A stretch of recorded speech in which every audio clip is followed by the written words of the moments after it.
Este es el sermón correspondiente al día 17 de junio de 2018, titulado La pequeñez humana ante la gloria de Dios, y basados en la gloria del Rey en su transfiguración conforme a Mateo capítulo 17, versículos 1 al 13. Esto dice el Señor, el Espíritu Santo del Trino Dios, a su iglesia bíblica Ríos de Gracia. 6 días después Jesús tomó consigo a Pedro, a Jacobo y a Juan, el hermano de Jacobo, y los llevó aparte a una montaña alta a orar. Adendo a orar está en Lucas. Allí se transfiguró en presencia de ellos, su rostro resplandeció como el sol y su ropa se volvió blanca como la luz. Luego Lucas 9, 30 al 33 dice, y aparecieron 2 personajes, Moisés y Elías, que conversaban con Jesús. Tenían un aspecto glorioso y hablaban de la partida de Jesús, que él estaba por llevar a cabo en Jerusalén. Pedro y sus compañeros estaban rendidos de sueño, pero cuando se despabilaron vieron su gloria y a los 2 personajes que estaban con él. Mientras estos se apartaban de Jesús, Pedro, sin saber lo que estaba diciendo, propuso: Maestro, qué bien que estemos aquí. Podemos levantar 3 albergues, uno para ti, otro para Moisés y otro para Elías. Mateo 17, 5 en adelante. Mientras estaban hablando, apareció una nube luminosa que los envolvió, de la cual salió una voz que dijo: Este es mi hijo amado, estoy muy complacido con él, escúchenlo. Al oír esto, los discípulos se postraron sobre su rostro aterrorizados. Pero Jesús se acercó a ellos y los tocó. Levántense, les dijo, no tengan miedo. Cuando alzaron la vista no vieron a nadie más que a Jesús. Mientras bajaban de la montaña, Jesús les encargó: no le cuenten a nadie lo que han visto hasta que el Hijo del Hombre resucite. Entonces los discípulos le preguntaron a Jesús: ¿por qué dicen los maestros de la ley que Elías tiene que venir primero? Sin duda Elías viene y restaurará todas las cosas, les respondió Jesús. Les digo que Elías ya vino y no lo reconocieron, sino que hicieron con él todo lo que quisieron. De la misma manera va a sufrir el Hijo del Hombre a manos de ellos. Entonces entendieron los discípulos que les estaba hablando de Juan el Bautista. Palabra de Dios. Amado Señor, gracias porque tú has hablado tu palabra a tu pueblo. Pero no solamente has hablado tu palabra, sino que has dicho: Éfata, ábranse los oídos para que el pueblo escuche la santa palabra del Señor. En esta mañana reunidos queremos escuchar tu voz, Señor. Abre nuestros oídos. Por favor, edifica tu iglesia en la santa palabra. Que este mensaje que hoy nos has dado, por gracia, entre por gracia en lo profundo de nuestros corazones. Y te doy gracias, Señor, porque como tu siervo ya has introducido este mensaje en mi corazón y en mi mente, y te suplico por el Espíritu Santo que lo pongas por obra en mí, para ser también ejemplo a mis hermanos, para que mis hermanos reciban la gracia de que también la palabra sea viva y eficaz en sus vidas. Padre, quiero considerarme delante de ti inepto, incapaz, indocto, para presentar la palabra de Dios, de tal manera que no se diga que fue Héctor, sino que fue la palabra de Dios la que habló. De tal manera que no se diga: fue por la sabiduría de Héctor, sino que se diga: por la sabiduría de Dios, hoy nuestras vidas son transformadas. Gracias te damos, Señor, y gracias te doy, Señor, por tan alto llamamiento.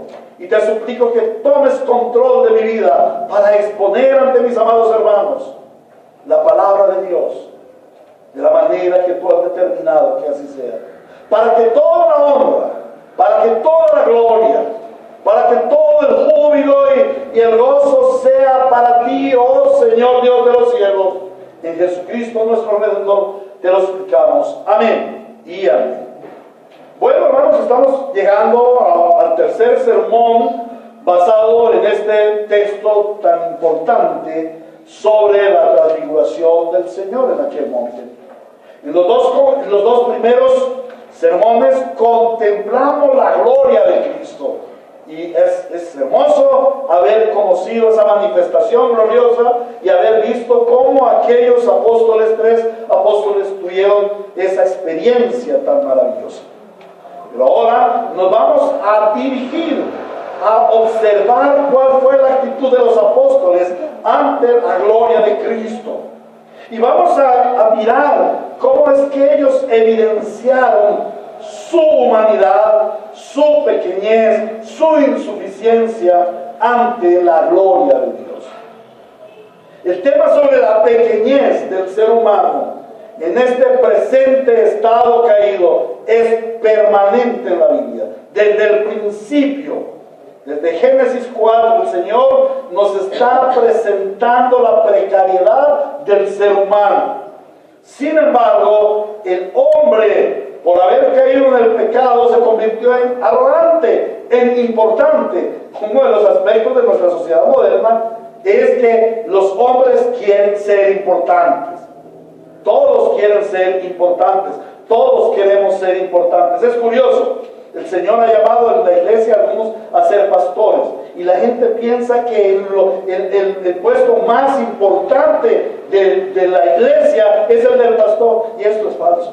El pastor no es nada más que un siervo a sus hermanos. Es tan importante la labor del pastor como es importante la labor del que hace aseo, tan importante la labor del que abraza a su hermano y ora por él, tan importante como el diácono que sirve en la iglesia o el tesorero que recoge las ofrendas y con honor las reúne para presentarlas al Señor y para distribuirlas entre las necesidades de la iglesia. Pero resulta que nosotros somos arrogantes. Nos gustan los puestos de importancia y le damos una importancia determinada a diferentes puestos. ¿Y dónde nace esto del hombre querer ser importante? Desde Génesis capítulo 3, versículo 5. La serpiente le dijo a la mujer: Dios sabe muy bien que cuando coman de ese árbol, o sea, cuando desobedezcan al Señor, se le van a abrir los ojos, pobrecitos los hijitos, y llegarán a ser como Dios. ¡Oh, qué oferta más magnífica! Llegarán a ser tan importantes como Dios, tan poderosos como Dios. Tendrán un gran poder porque van a conocer el bien y el mal. ¿Y cuál fue el resultado? Ni tuvieron gran poder, ni conocieron bien el mal, y el bien y el mal. Conocieron el mal. El problema de haber conocido el mal es que no lo pudieron gobernar como Dios gobierna el mal. Y desde entonces, desde que el hombre conoció e hizo contubernio con la maldad, el hombre se convirtió en un ser verdaderamente insignificante. Y el Señor nos muestra permanentemente en su palabra cuán pequeño, cuán insuficiente y hasta cuán vil llegó a ser el hombre. En el relato de la contemplación de la gloria de Cristo en su transfiguración, vemos cómo estos tres apóstoles mostraron su pequeñez humana ante la gloria de Dios. Mostraron su insuficiencia ante la gloria de Dios. Y esto es lo que hoy meditaremos. Meditaremos primero en la indisposición humana a la gloria de Dios. En segundo lugar, miraremos la carnalidad humana ante la gloria de Dios. Y en tercer lugar, veremos la incomprensibilidad humana ante la gloria de Dios. ¿Cómo vivieron aquellos tres apóstoles? Que recuerden, no eran cualquiera. Eran personas que ya habían caminado 2 años y medio con el Señor Jesucristo, que habían intimado con Él. Era su amigo. Habían aprendido de Él. Habían visto su gloria en muchas oportunidades. Pero ¿cómo vivieron ellos esa gloria que les manifestó el Señor Jesucristo en aquel monte? Vamos a mirar en primer lugar cómo el ser humano en el estado de miseria,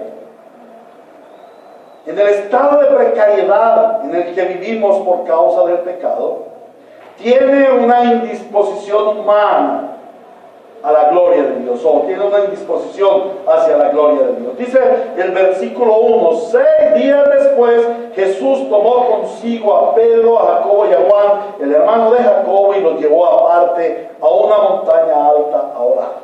Y luego en Lucas 9:32 encontramos que Pedro y sus compañeros estaban rendidos de sueño.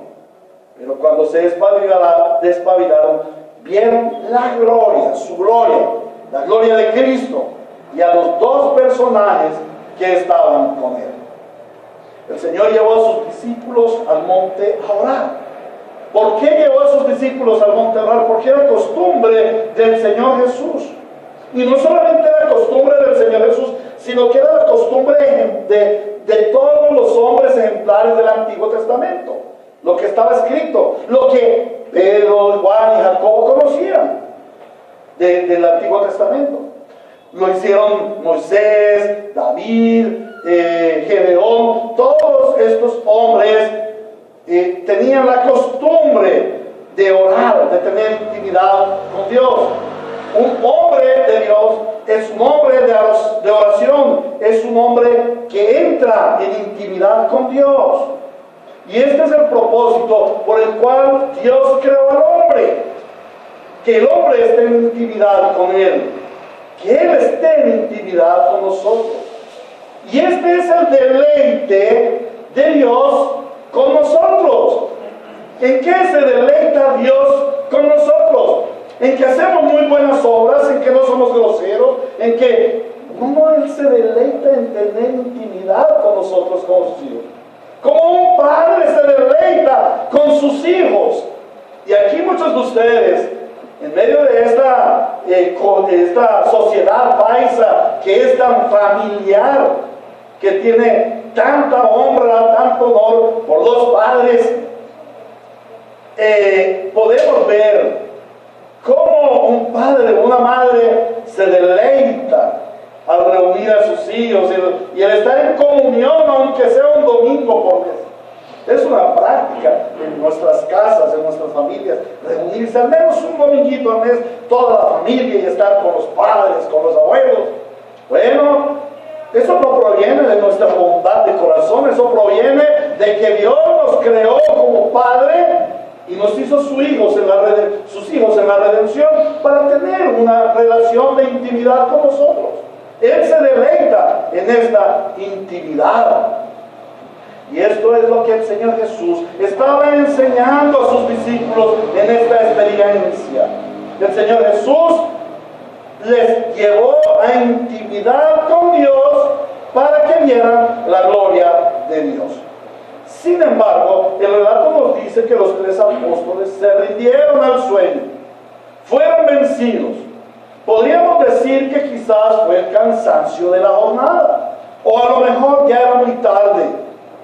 Pero en realidad es que ellos, al igual que todo ser humano, por su precariedad, por su pequeñez, está renuente a estar a la disposición de estar en la presencia del Señor. Toda persona en esa incapacidad espiritual y por la prevalencia de la carne sobre el espíritu, tenemos una serie de predisposición a todo lo que nos convoque a la comunión con Dios. Y siempre tendremos excusas para asistir a la convocatoria de intimar con el Señor. En mi caso, tuvimos que definitivamente sacar el tiempo en la mañana, levantarnos un poquito más temprano para hacer nuestro devocional, porque cuando llegábamos ya a la noche, y es una realidad, cuando ya llegamos a la noche, parece que la pila se agotó y uno ya no tiene fuerzas para estar en la presencia del Señor. Yo creo que es algo bien importante irse uno a la camita, descansar, estando en la presencia del Señor y deleitándose, contemplando su gloria, pero no, tenemos la excusa de que ya estamos cansados. Posiblemente esto sucedió con aquellos. Los tres discípulos fueron tomados por Cristo para que contemplaran la gloria de Dios. A eso los llevó el Señor al monte de la transfiguración. Y por ello ellos debían disponerse a orar. Pero ellos no consideraron que al entrar en oración con el Señor verían la gloria de Dios. Al contrario, para ellos la oración fue una carga. Ellos estaban indispuestos para ver la gloria de Dios. A través de la oración entramos en intimidad con Dios y vemos su gloria. Este es un principio de la comunión con Dios que está expuesto en toda la Escritura. Los hombres de Dios han entrado en la presencia de Dios en oración, en humillación, y han visto la gloria de Dios. ¿Por qué ven la gloria de Dios? Porque se dispusieron. El Señor llamó a Moisés y le dijo: disponte a subir al monte, a estar en mi presencia. ¿Cuántas veces nosotros necesitamos ver la gloria de Dios, pero no nos disponemos a orar para contemplar la gloria de Dios? Nosotros no nos vamos a topar de repente con la gloria de Dios. No, nuestro corazón tiene que disponerse para contemplar la gloria de Dios en oración, en meditación de la palabra, en piedad. Mateo capítulo 26, versículo 41 dice, Mateo 26, 41: estén alerta y oren para que no caigan en tentación. El espíritu está dispuesto, pero la carne es débil. El anhelo del Espíritu Santo obrando en nosotros es que veamos la gloria de Dios a través de nuestra piedad. El Espíritu Santo mora en mí, mora en ti, para conducirte a tener intimidad con Dios, y que a través de esa intimidad con Dios tú puedas ver la gloria de Dios. Pero la carne se resiste. Nuestra humanidad débil, insuficiente, nos impide entrar en intimidad para contemplar la gloria de Dios. Nuestra carnalidad se opone, tu carnalidad se opone a contemplar la gloria de Dios. ¿Cuántos de ustedes quieren ver la gloria de Dios? Amén. Oh, para mí fue un reto, hermanos.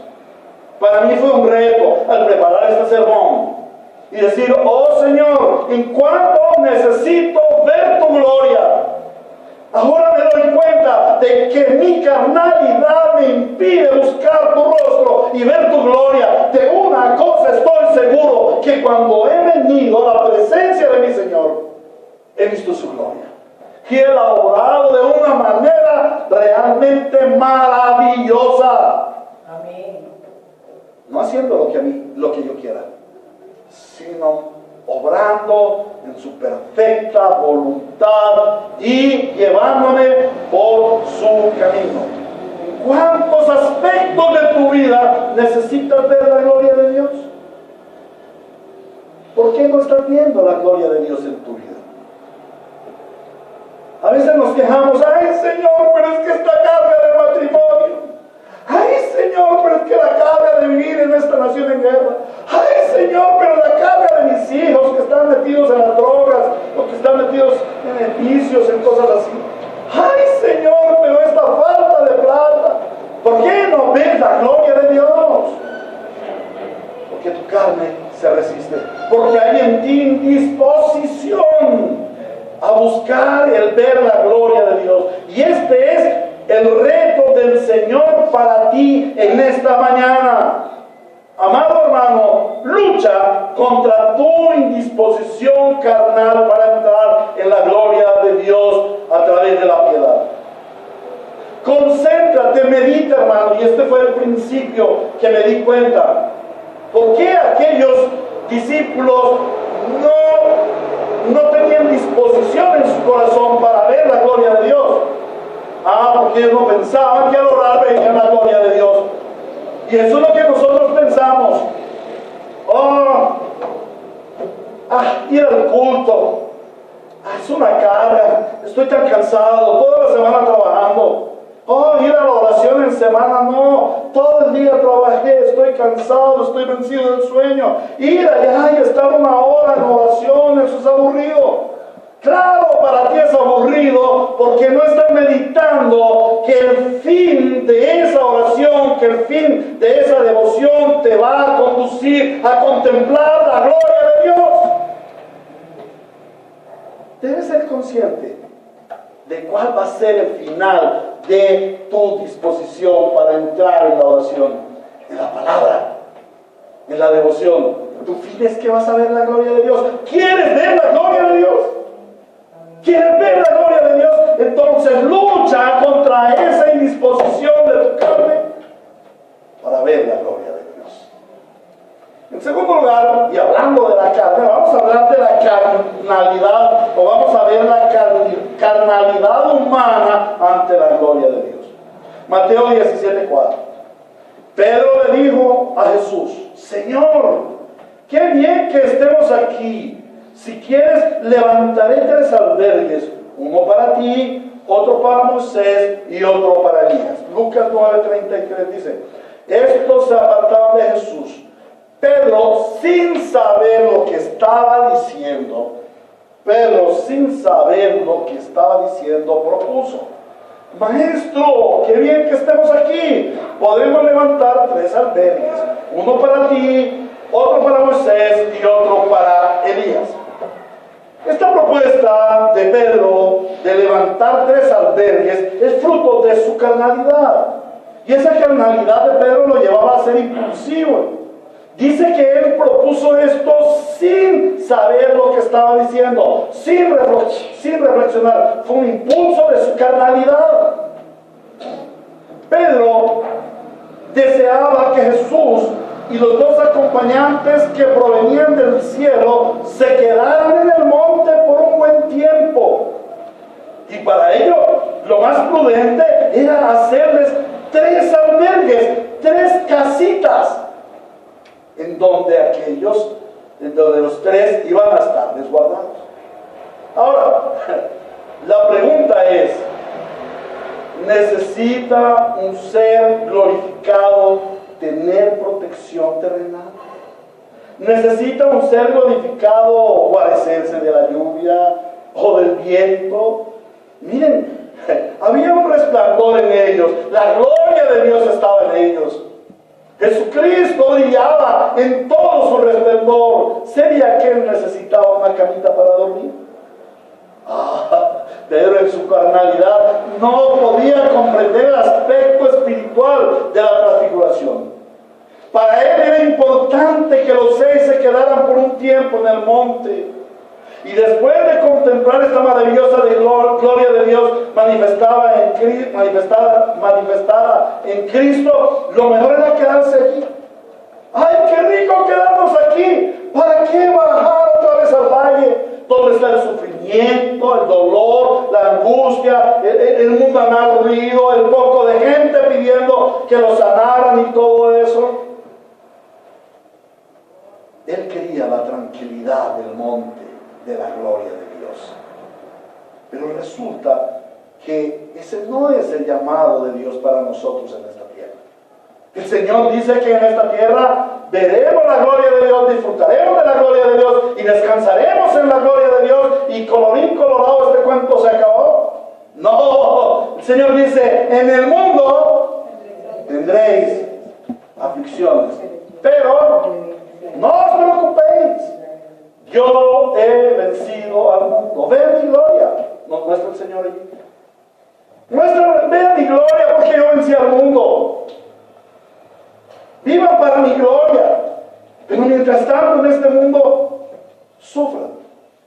Esa es la herencia que nos dejó el Señor Jesús. Es muy fácil abandonarse en un lugar apartado, como los ascetas, como los monjes, allá, y estar como desconectados del mundo. Eso es fácil, eso es sencillo, eso es comodidad. Y muchos creyentes piensan que llegar a Cristo es para disfrutar de tranquilidad, de holgura, no hay problemas en la vida, una vida chévere. Pero eso es una gran equivocación. Pretender vivir en la gloria en este siglo, en el presente siglo y mundo malo. Por ahora, solamente vamos a tener pequeños vislumbres de la gloria de Dios. Como cuando meditamos en la palabra y podemos escuchar patentico la voz de Dios hablando en nuestras mentes y en nuestros corazones. O cuando entramos en oración y tenemos esa seguridad de que nuestro Señor se complace en nuestras oraciones y que está orando allí cuando estamos postrados. Oh, en esta tierra veremos o tendremos pequeños vislumbres de la gloria de Dios. La plena gloria de Dios la veremos en la vida eterna. Por eso nuestro caminar diario es hacia la vida eterna, con sufrimientos. Es carnalidad el pretender vivir en la gloria de Dios sin tener los sufrimientos. Otro aspecto que vemos en la carnalidad de Pedro es su centralidad en el hacer. Pedro era un buen servidor. Y esto no es malo. Se necesitan servidores en la iglesia. Pero una cosa es servir en la carne y otra cosa es servir en el espíritu. Una cosa es servir para ser reconocido y otra cosa es servir como reconocimiento al Señor. Y esto se ve muy frecuentemente en las iglesias. Bueno, en esta no, son otras. Aquí no se ve afortunadamente. Son otras. Pero en la iglesia se ve esto. Hermanos que se convierten no en hermanos, sino en servidores. En servir, para que todo el mundo lo reconozca y los enaltezca. ¡Ay, tan lindo mi hermano el servidor! ¡Ay, cómo sirve! ¡Ay, cómo atiende! ¡Ay! Pero la pregunta es, ¿qué estaban haciendo ellos en el monte de la transfiguración? ¿Qué iban a hacer ellos en el monte de la transfiguración? ¿A qué los llevó el Señor? A orar. A orar. Este no era tiempo de servir. El Señor les había dicho que fueran a orar. Hay hermanos que cuando es tiempo de orar, están sirviendo. Que cuando es tiempo de leer la palabra, están sirviendo. Y cuando estamos en la meditación de la palabra, están sirviendo. ¡Ay, tan lindos los hermanos que sirven! No, no tan lindos. Todo tiene su tiempo y su hora debajo del sol. Cuando suena la campanita y comienza el culto, es tiempo de dejar todas las cosas para venir a contemplar la gloria de Cristo. Salmo 46, 10, el Señor dice, quédense quietos y reconozcan que yo soy Dios. Yo seré exaltado entre las naciones. Yo seré enaltecido en la tierra. Salmo 46, 10. Pedro desconocía los tiempos del Señor. Dice, no era el momento de hacer enramadas, era el tiempo de levantar tabernáculo espiritual para el Señor. No era tiempo de acción, era tiempo de adoración. No era tiempo de servir para ser reconocido, era tiempo de servir reconociendo la gloria de Dios. Amado hermano, no centres tu vida en el hacer. Esto es carnalidad. Centra tu vida en el ser hijo de Dios para darle la gloria a Dios. Lo más importante en tu vida no es lo que tú haces. Lo más importante en tu vida es lo que Cristo hizo por ti. Por lo tanto, Él merece que tú le des la gloria. No solamente el servicio. Algunos sirven sin darle la gloria a Dios. Hay que tener cuidado con esto. Esto es carnalidad. ¿Cuántas cosas de nuestra vida cristiana se convierten en carnalidad? Oh, no, que tu vida no sea carnalidad. Que tu vida sea contemplar la gloria de Cristo. Amén. En tercer lugar, vamos a ver la incomprensibilidad humana de la gloria de Dios.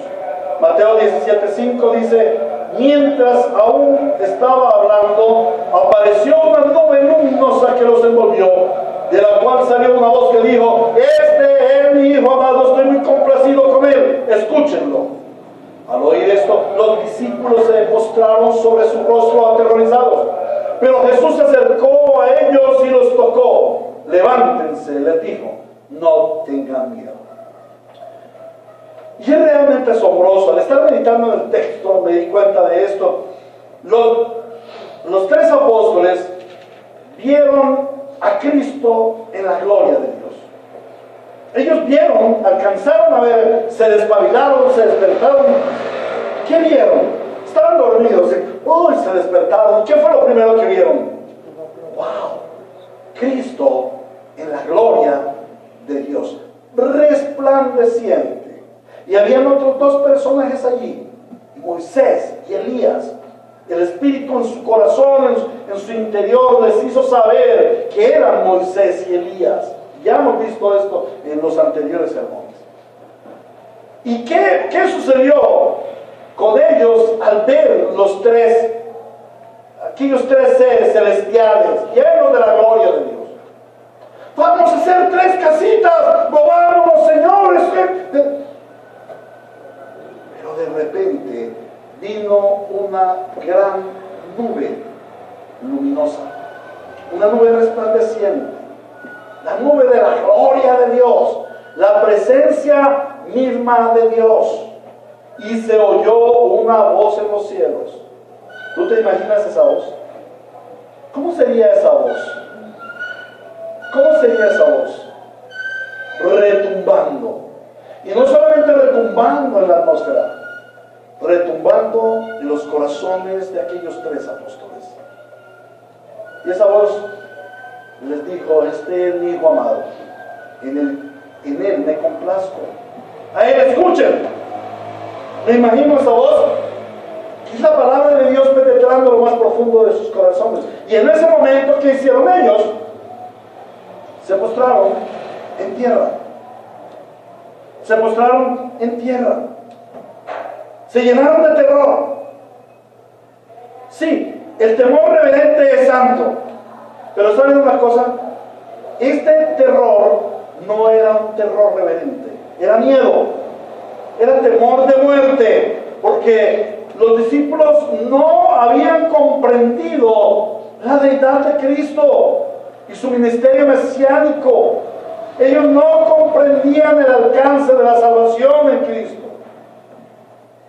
Ellos se trasladaron, ellos recordaron aquellos eventos del Antiguo Testamento cuando la presencia de Dios aterraba al pueblo de Israel.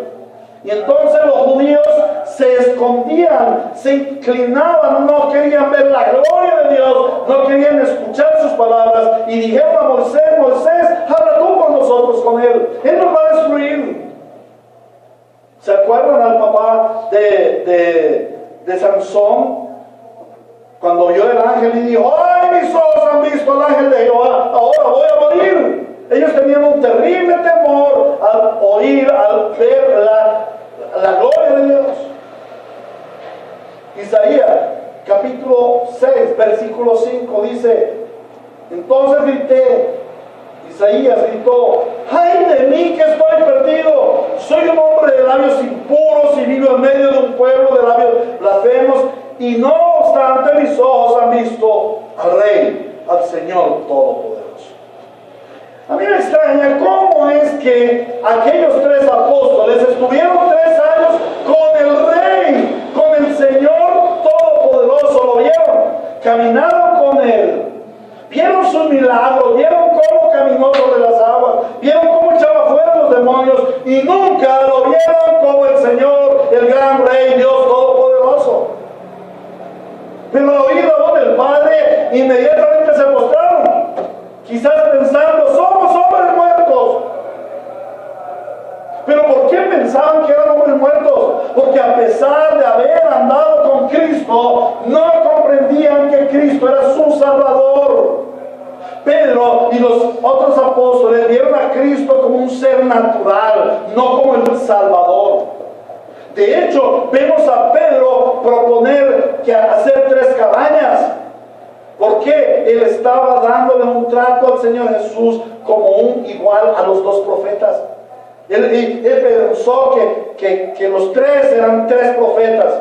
No vio a Cristo como Dios, a pesar de que sus palabras, por inspiración del Padre, fueron: tú eres el Cristo, el Hijo del Dios viviente. Pero esa confesión era contraria a la convicción de fe que llevaba por dentro. dentro. ¿A cuántos cristianos les pasa lo mismo? Ay, yo soy cristiano, pero no está convencido, no sabe qué es ser cristiano, no lee la Biblia, no ora, no respeta el día del Señor, no honra al Señor con sus riquezas. Oh, no, eso no es ser cristiano, eso es hablar de ser cristiano. Pedro no reconoció a Jesucristo como Dios. Pedro y los apóstoles no reconocieron a Jesucristo como Salvador. Por eso al oír la voz del Padre se asustaron. No comprendieron, ni siquiera pusieron atención a lo que el Padre les estaba diciendo. Ellos tenían un gran temor de ser fulminados allí. Pero el Señor les estaba diciendo: este es mi Hijo amado en quien me complazco. Él les estaba diciendo que su complacencia era dada solamente por el Hijo que estaba en medio de ellos, que les había acompañado por 3 años, que era su maestro, que era su amigo. Y era Él a quien debían escuchar. Miren esa bajeza humana. Miren esa incapacidad humana de comprender la gloria de Cristo. 2 años y medio andando con Cristo y no conocían a Cristo. ¿Cuántos años llevas tú como cristiano y no conoces a Cristo? Las palabras del Señor, las palabras de respuesta del Señor Jesús a ese terror que ellos tenían fueron: pero Jesús se acercó a ellos y los tocó. Levántense, les dijo, no tengan miedo. Levántense. Y es que el Señor levanta al caído. El Señor fortalece al débil. Ellos entraron en una terrible debilidad, de terror, de muerte. Pero el Señor no solamente los levanta y los fortalece, sino que les da sabiduría al que no la tiene. Y en vez de darles un regaño que realmente se lo merecían, cariñosamente se acerca a ellos y los toca y les dice: levántense, no tengan miedo, no tengan miedo.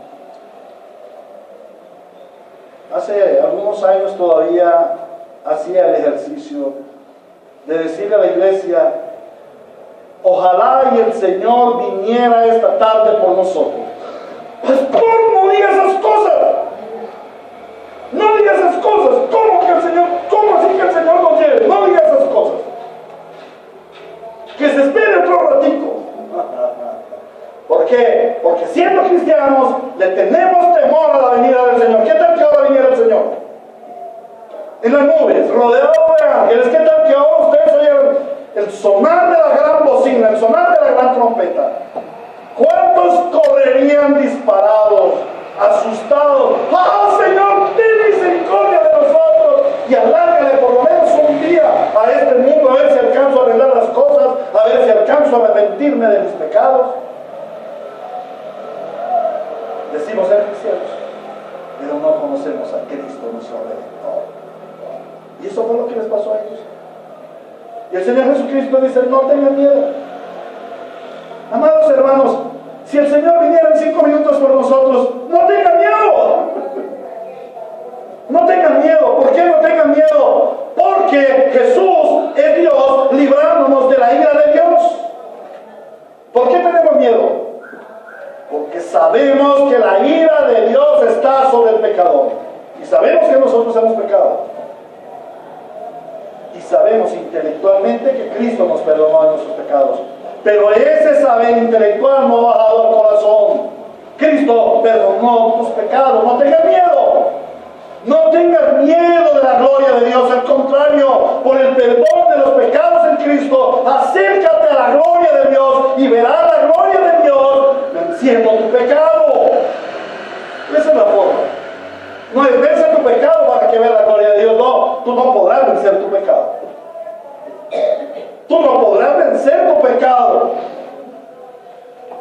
El pecado es terriblemente poderoso y pecaminoso. No lo puedes vencer por ti mismo. Por eso el Señor nos ha dado las armas espirituales y poderosas en Dios para vencer nuestro pecado. Y ella es la fe. Una de ellas es la fe. Oh, hermano, no tengas temor de Dios.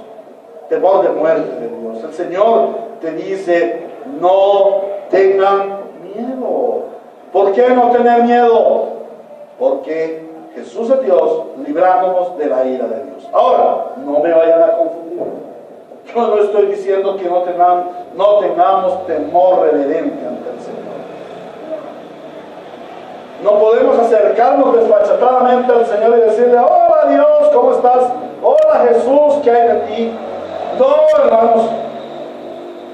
Al conocer a Cristo nuestro Señor, al ver la gloria de Dios, nosotros con temor reverente, no con temor de muerte, con temor reverente nos acercamos a Él y le glorificamos. Amén. No vamos a confundir, por favor. Versículo 9 dice: mientras bajaban de la montaña, Jesús les encargó: no le cuenten a nadie lo que han visto hasta que el Hijo del Hombre resucite. Nuevamente nos encontramos con una orden incomprensible, aún a nuestro modo de pensar. ¿Por qué callar ante evidente testimonio? Lo mejor sería, bajo la óptica carnal y humana, contarle a todo el mundo lo que ellos habían visto. Pero esto sería un grave error. Primero, porque ellos no comprendían la plenitud de las cosas espirituales. Por eso el Señor les dijo: no vayan a decir nada de esto hasta que yo resucite, hasta que el Hijo del Hombre resucite. Porque es cuando el Hijo del Hombre resucita, que al venir el Espíritu Santo ellos pueden comprender todos estos eventos que estaban siendo anunciados desde el capítulo anterior y que ahora les estaba también diciendo el Señor. No le cuenten a nadie. Ellos no tenían la capacidad de dar testimonio de lo que habían visto. Pero no solamente eso, es que el mundo tampoco estaba dispuesto, no estaba preparado para escuchar esta experiencia de los 3 discípulos. Y entonces se iban a levantar muchas especulaciones y los hombres cometerían muchísimos errores. Es la incapacidad humana de conocer lo espiritual. ¿Y cuánto estamos nosotros en ello? ¿Cuánto tenemos que esforzarnos para poder comprender todo el macro de la palabra de Dios, de la voluntad de Dios, del propósito de Dios, del decreto de Dios? Cada vez que nos ocurre algo que para nosotros es malo, porque es a nuestros ojos que es malo, cada vez que tenemos un sufrimiento: ay Señor, ay, pero tú sí eres, me estás cogiendo a mí, ay, me estás llevando por el desierto, qué vida tan difícil, Señor. ¿Por qué? Porque no vemos la dimensión de todo, cómo el Señor está transformando nuestro ser de carnal a espiritual y nos está transformando cada día más a la imagen gloriosa de nuestro Señor Jesucristo, para finalmente estar con Él en la gloria. Si cuando Él venga nosotros no tenemos la imagen de Cristo, no nos vamos a ir con Él. El Señor viene por los que tengamos la imagen de Cristo. Y esa imagen es bruñida con cincel, con martillo, con broca. Te hace sufrir, te hace doler. No puedes ver toda la gloria de Dios. Hay incapacidad de nosotros para ver en nuestro dolor la gloria de Dios y decir: aquí estoy, Señor, obra en mí. Y es lo que debemos decir: obra en mí, Señor. El comprender en todos los aspectos de mi vida toda tu gloria. Versículo 10 al 13. Entonces los discípulos le preguntaron a Jesús: ¿por qué dicen los maestros de la ley que Elías tiene que venir primero? Sin duda Elías viene y restaurará todas las cosas, respondió Jesús. Pero les digo que Elías ya vino y no lo reconocieron, sino que hicieron con él todo lo que quisieron. De la misma manera va a sufrir el Hijo del Hombre a manos de ellos. Entonces entendieron los discípulos que les estaba hablando de Juan el Bautista. Otro aspecto de la incomprensibilidad humana ante la gloria de Dios que tuvieron aquellos discípulos es que no pudieron ver que la transfiguración del Señor y la aparición de los 2 profetas les estaba evidenciando la resurrección y la vida futura. Perdón, hermanos. me equivoqué. Los tres apóstoles no tenían aún una comprensión clara de lo que habían visto y oído. Todavía dudaban. Y entonces preguntaron a Jesús sobre cómo era que estaban sucediendo estas cosas si todavía no se había cumplido el cronograma que ellos tenían en su mente. No comprendían. Ellos no comprendían que Elías no era una reencarnación, sino que era un modelo dado en el Antiguo Testamento, era un ejemplo. Alguien como Elías precedería al Mesías, anunciaría al Mesías. Aquellos discípulos no tenían ni idea de los tiempos del Señor. Ellos no entendieron que todo se estaba cumpliendo al pie de la letra, que nada había fallado porque todo estaba bajo el control de Dios. Hoy muchas personas leen el Apocalipsis y predicen y hablan del futuro y del sello del 666 y del no sé qué y de la marca de la bestia y de que llegó el Papa Negro y que llegó el presidente Trump y todo este tipo de bobadas que sacan. ¿Por qué? Porque quieren ajustar las cosas de Dios, las cosas espirituales, el decreto de Dios a un cronograma que han predispuesto en su mente. El cronograma no es nuestro, señores. El cronograma es del Señor y Él lo está cumpliendo paso por paso, minuto a minuto. ¿Qué es lo que nosotros tenemos que hacer? ¿Tenerle temor al futuro? No, el cristiano no le tiene temor al futuro. Podemos estar confiados en Dios de que paso a paso está cumpliendo lo que Él ha predicho. Otro aspecto de la incomprensibilidad que tuvieron aquellos tres discípulos es que no pudieron ver que la transfiguración del Señor y la aparición de los dos profetas les estaba evidenciando la realidad de la resurrección y la vida futura. Imagínense ustedes, en esa época, estaban viendo a Jesucristo en la gloria. Bueno, habían visto a Jesucristo durante 2 años y medio. Con Jesucristo no había problema. Ahora el asunto era que vinieron Moisés y Elías. ¿De dónde vinieron? ¿De dónde vinieron? Moisés vino de 1400 años atrás. Nadie sabía dónde quedó la tumba de Moisés. Se dice que el Señor lo llevó a una tumba en un monte donde nadie sabe dónde era la tumba de Moisés. Allá quedó Moisés. Pero él murió. Todo el pueblo lo vio y quedó registrado en la palabra Moisés murió. En un momento ahora Moisés está en el monte de la transfiguración. ¿Qué pasó con Moisés? Bueno, Elías se lo llevó el carro de fuego. Ángeles se lo llevaron y a la presencia de Dios. ¿Y ahora qué hace aquí en el monte de la transfiguración? ¿Qué estaba mostrando el Señor? Oh, el Señor estaba mostrando que hay vida más allá de la muerte. Amén. El Señor estaba mostrando la resurrección de los muertos. Ellos no pudieron comprender que aquella experiencia que tuvieron les estaba apuntando a la realidad de la fe. Creer en que seremos resucitados por Cristo. Somos tan cortos, somos tan pequeños, tan incapaces de comprender las cosas espirituales. El ver a Moisés y a Elías acompañando al Señor Jesucristo, en vez de producirles terror, en vez de producirles dudas, inquietudes, bueno, pero primero va a venir Elías y cómo va a ser el asunto, pero ¿será que tú sí vas a ser el Mesías? ¿Cómo es el asunto? No lo entendemos. En vez de ponerse a hacer todo ese tipo de lucubraciones, ellos debían haber contemplado que aquellos seres habían venido de la vida eterna. O sea que la vida eterna, que la vida futura, que la resurrección es una realidad.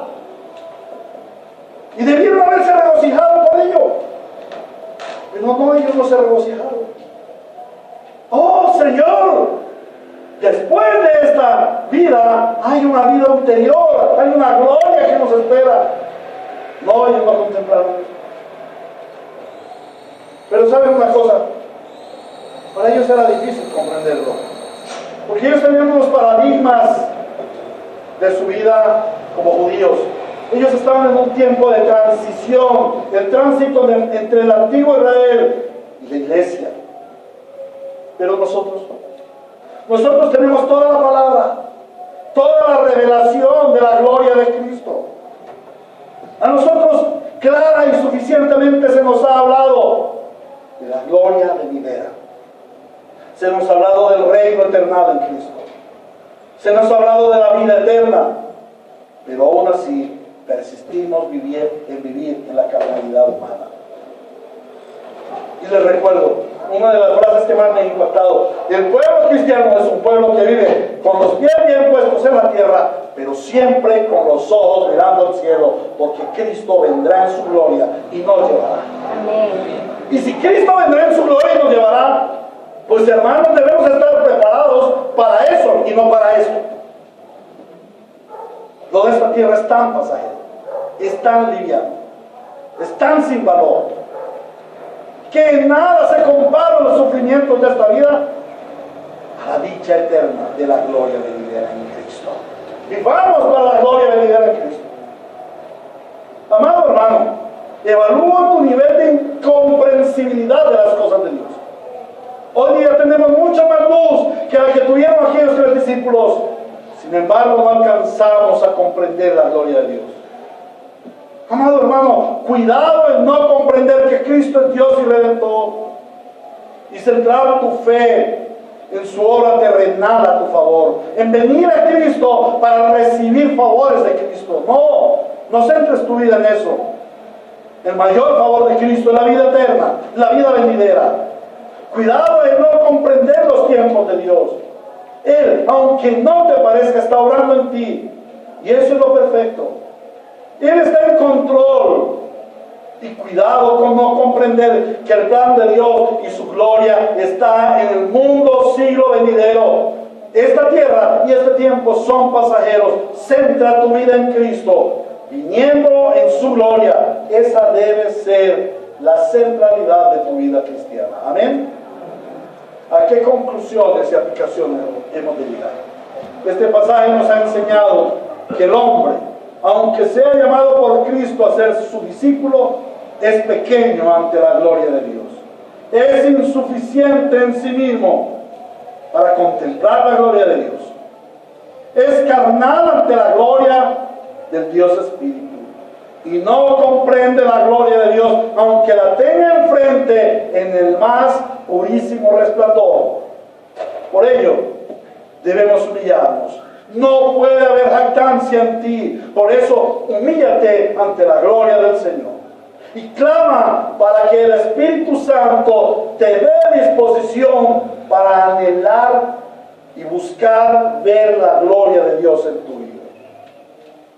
Ora para que el Espíritu Santo haga prevalecer en ti lo espiritual sobre lo carnal. Ora para contemplar la gloria de Dios y adorarle, y te dé el entendimiento espiritual, el entendimiento de la vida eterna que Dios ha manifestado en su palabra para nuestras vidas. A Dios sea la gloria en su iglesia por siempre. Amén. A Cristo sea la gloria en su iglesia por siempre. Amén. Que la iglesia Ríos de Gracia sea una iglesia que crece en la gracia y en el conocimiento de la gloria de Cristo. Amén. Amén. Oremos. Gracias, Señor, te damos, porque en esta mañana nos has permitido contemplar en tu palabra tu gloria y nuestra pequeñez, nuestra bajeza, nuestra incapacidad, nuestra insuficiencia. Asístenos, Señor. Pequeños somos en este mundo. Asístenos, Señor, para contemplar tu grandeza y tu gloria, y cada día humillarnos más delante de ti, cada día suplicar más por una comprensión clara de tu plan eterno, de tu gloria eterna,